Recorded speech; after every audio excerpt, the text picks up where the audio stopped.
Jamnagar cyber crime police station દ્વારા એક ગુનો દાખલ કરવામાં આવેલો છે જેમાં ભારતીય ન્યાય સંહિતાની કલમ 308(6), 318(4), 62 અને આઈટી એક્ટની કલમ 66C અને 66D મુજબ ગુનો દાખલ થયો હતો.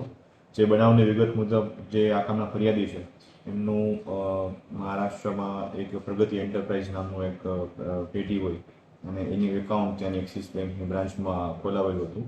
જેને અનુસંધાને એમાં જે તે વખતે એમનું જે બેલેન્સ હતું 1,44,00,000 આશરે રૂપિયાનું હતું બેલેન્સ.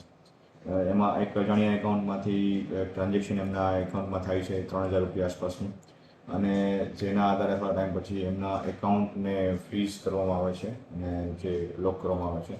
ત્યારબાદ એક અજાણ્યા નંબર જેમાં +44 કોડ હોય એવા અજાણ્યા નંબર ઉપરથી એમને એક કોલ વોટ્સએપ કોલ કરવામાં આવે છે અને ત્યારબાદ એવું જણાવવામાં આવે છે કે જો આપનું એકાઉન્ટ કોઈ ફ્રીઝ થયેલું છે એને અનફ્રીઝ કરાવવા માટે કરાવવું હોય તો અમને અહીંયા રૂબરૂ મળો, અમદાવાદ મળો અથવા તો જામનગરમાં મળો. આ પ્રકારના કોલ્સને આવતું હોય છે, એમને ધમકી આપવામાં આવે છે. ત્યારબાદ તેમની વાત ના માનતા અમને એવી પણ ધમકી આપવામાં આવે છે કે જો આપ આ રીતનું અમને નહીં મળો અથવા તો કોઈ અમારી સાથે ફાઇનાન્શિયલ વ્યવહાર નહીં કરો તો આપના વિરુદ્ધમાં ઈડીનો કેસ અથવા તો મની લોન્ડરિંગ બાબતના કેસ દાખલ કરવામાં આવશે. આ પ્રકારની ધમકી આપી અને એમની પાસે નાણાં પડાવવામાં પ્રયાસ કરવામાં આવેલો હતો. આ બાબતની ફરિયાદ દાખલ થતાં સાયબર ક્રાઇમ પોલીસ સ્ટેશન દ્વારા ટેકનિકલ સર્વેલન્સ અને હ્યુમન ઇન્ટેલિજન્સની મદદથી આ કામના જે આરોપી છે જેમને આ વ્યક્તિને ફોન કરેલો હતો છેલ્લો જામનગરમાં મળવા માટેનો, એ વ્યક્તિને શોધીને પકડી પાડવામાં આવેલું છે, જેનું નામ છે દર્શિત કિશોરભાઈ કાગદાળા.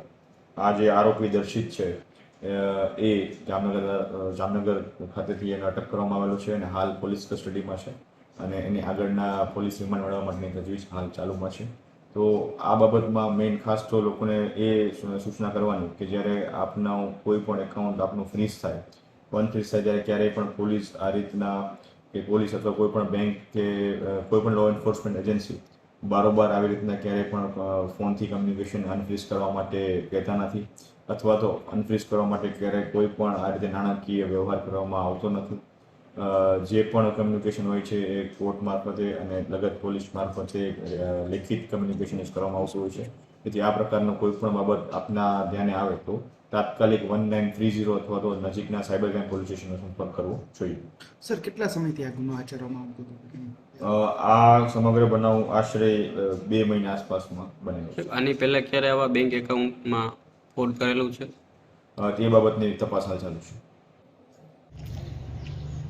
આવી તને વાંધો લઈ લ્યો વાંધો.